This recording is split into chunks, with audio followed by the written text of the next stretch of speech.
lagi bersama saya Binti Mar'atus Solihah, bisa dipanggil Binti, mahasiswi IAIN Kediri, Fakultas Tarbiyah Prodi Pendidikan Agama Islam dengan DPL Dr. Andes Haji Anis Sumaidi, Magister Agama. Nah, kali ini saya bersama dengan narasumber kita, yaitu Ibu Dewi Imaratul Islamiyah, bisa dipanggil dengan Ibu Ima. Nah, Ibu Ima ini itu salah satu warga di RT 36 RW 9 Dusun Ngijo, Desa Sumberagung. Nah, bagaimana kabarnya, Bu? Alhamdulillah baik, Mbak. Alhamdulillah. Ini sekarang sudah punya berapa momongan? Ini alhamdulillah sudah 2. Alhamdulillah. Yang pertama umur 7 tahun, kelas 1 kebetulan ya. Oh iya. Untuk yang kedua ini ya? Iya, ini usia sudah 4 bulan lebih 2 minggu. Ya, alhamdulillah udah punya 2 Cowok momongan cewek. ya. Iya. Udah lengkap cowok cewek. Iya. Nah, kali ini kita akan bahas mengenai dampak COVID-19 ini ya, Bu ya. Langsung saja kita akan bahas penyebaran virus corona ini sudah menyebar ke seluruh wilayah Indonesia, termasuk ke wilayah kita sendiri. Kalau menurut saya sendiri itu karena beberapa orang itu masih belum mematuhi protokol kesehatan yang telah diterapkan oleh pemerintah. Kalau menurut Ibu sendiri, bagaimana sih tanggapan mengenai wabah corona yang terjadi saat ini? Ya, ini untuk yang COVID-19 ini, Mbak ya, itu memang sesuatu hal yang benar-benar baru di negara kita, di Indonesia, terutama di daerah kita di Kediri ini. Nah, itu memang sesuatu yang baru. Jadi masyarakat kan ada yang sudah paham bagaimana untuk pencegahannya, terus banyak juga masyarakat yang belum paham. Maka dari itu mungkin ya perlu edukasi sosialisasinya dari pemerintah pun ada yang masih kurang maksimal tentunya untuk daerah-daerah ya. Jadi kita perlu wawasan yang lebih untuk COVID-19 ini. Terus itu ada rasa seperti was-was seperti itu, Mbak? Betul sekali. Secara pribadi sih memang iya ada rasa ketakutan tersendiri. Namun untuk kita sendiri pun tidak harus takut berlebihan. Justru nanti kalau takut berlebihan ada dampak-dampak tersendiri. Seperti kita, itu ya. Dampak fisik, psikologinya. Iya. Jadi untuk wabah COVID-19 ini sangat berdampak ya bagi semua kalangan. Begitupun saya sebagai mahasiswa juga merasakan dampak dari COVID-19 ini, terutama di sistem perkuliahannya, karena perkuliahan di sini hanya dilakukan melalui online. Jadi tidak ada pertemuan secara tatap muka seperti itu. Kalau untuk dampak pendidikan sendiri sih juga berpengaruh ke pendidikan anak saya. Kan saya ada anak yang umurnya 7 tahun, itu sudah kelas 1. Nah, ini pun pembelajaran juga sistem daring, Mbak. Ya, sistem online. Terus untuk pembelajaran ke anak saya pun jadinya harus menyesuaikan hal yang baru kepada anak. Jadi sangat berdampak ya, baik dari segi ibu rumah tangga maupun semua kalangan yang ada. Kalau untuk ibu rumah tangga sendiri, terutama kan kita sebagai orang yang sudah berkeluarga, Mbak ya, itu terutama soal ekonomi pasti itu. Terus yang tadinya bisa sekian, terus pendapatannya menurun, itu pasti. Terus seperti dampak lifestyle, gaya hidup seperti itu juga ya. Gaya hidup, kesehatan juga berubah. Kita ada era new normal ya kan, Mbak ya.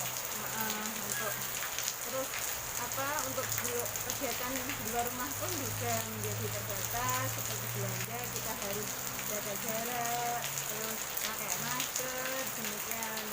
Terus sebelum pergi pun kita pakai hand sanitizer, di toko pun disediakan cuci tangan, seperti itu. Jadi untuk COVID ini sangat berdampak bagi semua kalangan, untuk kita juga seperti itu. Lalu untuk pencegahan baik di rumah maupun di luar rumah, kalau dari Ibu sendiri seperti apa?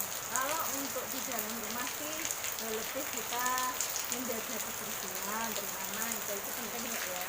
Terus setiap dari kita pergi dari luar itu kita sedia cuci tangan di depan rumah itu, terus hand sanitizer dalam rumah, terus kita juga meminta masker, terus kita habis bepergian juga langsung mandi dan sebagainya. Kalau untuk kita keluar rumah juga pakai masker, tak lupa juga bawa hand sanitizer itu ya. Jadi lebih untuk jaga jarak, terus menjaga imun biar tetap stabil seperti itu. Imun pun untuk biar tetap stabil kita tidak lupa menyediakan vitamin, terus tak lupa biasanya kita membuat jamu tradisional seperti itu ya. Iya. Selain itu untuk menu-menunya seperti apa Bu? Untuk menu makanan sehari-hari sih kita juga tidak jauh-jauh dari menu-menu sebelumnya Mbak ya. Kebetulan alhamdulillah kita hidup di desa, jadi ya tidak bingung-bingung untuk mencari sayur. Untuk di depan rumah pun juga tersedia. Ya. Kebetulan di depan rumah juga ada pohon terong. Ya, jadi lebih mudah dalam menyiapkan menu seperti itu. Tetap menerapkan 45 sempurna. Terus untuk ibu sendiri yang mempunyai anak usia sekolah saat ini kelas 1 MI ya, itu tentu sangat di masa seperti ini itu berdampak ke sistem pembelajarannya ya. Kan pembelajarannya itu berbasis online. Lantas bagaimana tanggapan ibu mengenai pembelajaran online itu sendiri? Untuk pembelajaran online sih memang ya sesuatu yang baru juga untuk anak-anak juga untuk ibunya yang di rumah. Ya itu bagaimana Mbak ya, dibilang mudah ya mudah, tapi sulit ya begitu sulit. Nah, sebab kita harus menyesuaikan komunikasi kita dengan anak, bagaimana dia baru mau belajar juga, terus itu anaknya kan juga baru mengenal pembelajaran sistem online ya itu ya Mbak ya, itu ya kita bagaimana ya, itu pintar-pintarnya kita untuk pintar-pintarnya kita untuk memotivasi dia untuk tetap mau belajar. Terus anaknya pun itu bagaimana ya, namanya anak kan biasanya kalau di rumah kan banyak mainnya. Agar anak itu mau belajar dulu bagaimana, tidak main dulu bagaimana. Lantas kalau untuk kan anak-anak apalagi masih kelas 1 MI otomatis masih jiwa bermainnya itu kan masih besar ya. Lantas bagaimana cara ibu untuk agar anak ibu itu bisa belajar, maksudnya bisa belajar maksimal begitu. Kita kembali lagi ke motivasi awal. Kita biasanya kan ayo itu sebelum nanti dikasih syarat-syarat pula Mbak, untuk Berarti ada pancingan-pancingan tersendiri, seperti kamu nggak boleh main kalau belum belajar di rumah, PR-nya dikerjakan dulu. Terus kalau untuk mengajarkan tugas sih kita biasanya ya mengkondisikan rumah itu bagaimana seperti saat dia di sekolah. Saat dia nggak jenuh gitu ya, biar nggak jenuh, kadang juga seperti itu. Misal juga dibuatkan juga, terus jajan, minum, apalah itu, nanti setelah 30 menit dia belajar, dia istirahat, dia istirahat. Berarti seperti simulasi di sekolah seperti ini. Seperti itu. Terus untuk apa ya Mbak, alhamdulillah ini dari pihak kebijakan kepala sekolah anak saya itu pembelajarannya di rolling dalam seminggu per kelas 2 hari. Itu diberi kesempatan untuk belajar kelompok di sekolah, jadi mereka bisa bertemu dengan teman-teman, juga tetap muka dengan guru. Berarti selain belajar di rumah juga belajar kelompok dengan teman-teman di sekolah seperti itu ya. Terus tapi juga tak lupa di sekolah pun dia juga diterapkan protokol kesehatan. Itu dia satu bangku biasanya kan dua anak, itu satu bangku 1 anak, Jaga jarak gitu ya. tetap jaga jarak, bawa masker, hand sanitizer juga tetap. di sana juga cuci tangan sebelum masuk. Iya, disediakan tempat cuci tangan juga. Berarti sebagai ibu rumah tangga di zaman pandemi seperti ini harus pintar-pintarnya memanajemen waktu juga. Iya, Iya. Mbak. Terutama itu waktu. Saya kan juga ada anak balita ya. Itu waktunya benar-benar harus membagi waktu bagaimana agar anak kita yang satu mau belajar, yang satu ini juga perlu pendampingan karena masih balita. Iya. Pintar-pintarnya manajemen waktu antara kesibukan di dapur, anak yang harus sekolah di rumah, terus yang balita juga butuh pendampingan seperti itu ya. Iya. Terus untuk biar anak itu bisa termotivasi seperti itu, berarti caranya ibu tadi untuk memotivasi siswa itu dikasih seperti hadiah, gift and punishment seperti itu ya. Seperti itu juga Mbak. Terus kita juga tak lupa mengembalikan dia mengembalikan dia agar mau belajar itu begini. Kadang juga perlu, kamu kalau nggak belajar nanti kamu ketinggalan, siapa yang rugi ya. Itu jadi dia bisa berpikir sendiri, oh iya aku yang rugi gitu.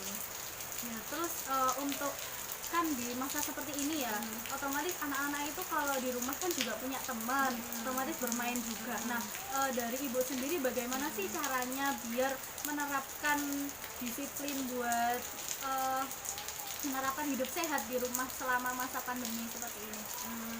Ya kita, ya alhamdulillah kalau anak saya kan nggak jauh-jauh juga mainnya di lingkungan sekitar rumah sini saja, sama saudara-saudara juga sih Mbak.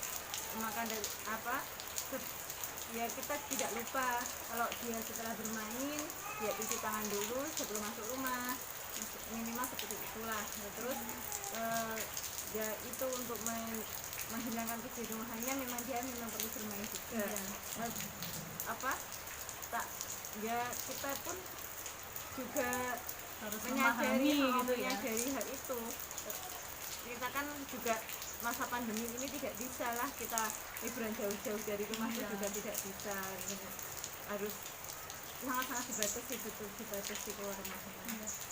Padahal kita saja seperti orang yang sudah dewasa kan juga jenuh, apalagi anak-anak. Iya betul. Selanjutnya, sebagai seorang ibu rumah tangga, mungkin bisa memberikan tips kepada ibu rumah tangga yang lain tentang bagaimana sih upaya dalam mencegah penularan virus COVID-19 ini. Iya Mbak ya. Jadi kita sebagai ibu rumah tangga terutama, sesederhana mungkin kita bisa melakukan tips-tips sebagai berikut. Yang pertama, menjalankan protokol kesehatan sesuai dengan anjuran pemerintah. Seperti kita memakai masker saat keluar rumah, baik dalam keadaan sehat maupun dalam keadaan sakit. Dan yang kedua, kita harus rajin cuci tangan dimanapun kita berada. Terus selanjutnya jangan lupa jaga jarak minimal 1 meter dengan orang lain. Terus yang berikutnya, kita tidak keluar rumah kalau tidak benar-benar berkepentingan. Terus ya kalau untuk dalam rumah sendiri, yaitu tadi menyediakan tempat cuci tangan, terus sedia hand sanitizer, terus masker pun jangan lupa. Apalagi saat kita punya anak kecil seperti ini, menjaga kebersihan rumah pun juga sangat diperlukan. Terus untuk yang kedua, tak lupa rajin olahraga, misal lari atau jalan-jalan, hanya sekedar jalan-jalan. Yang penting kita tidak lupa berjemur juga. Terus 4, makan makanan yang sehat. Terus untuk yang berikutnya, kita juga tidak lupa menjalankan etika saat kita bersin maupun batuk dengan menutup siku kita Mbak ya. Terus yang berikutnya untuk selanjutnya itu mungkin bisa dibagikan tips juga mengenai bagaimana sih cara untuk memotivasi anak atau memacu anak untuk rajin belajar di rumah saat masa pandemi seperti ini. Yang pertama itu kita harus benar-benar meluangkan waktu untuk anak-anak kita saat dia masuk jam-jam belajar Mbak ya. Itu meskipun kita sesibuk apapun harus diluangkan.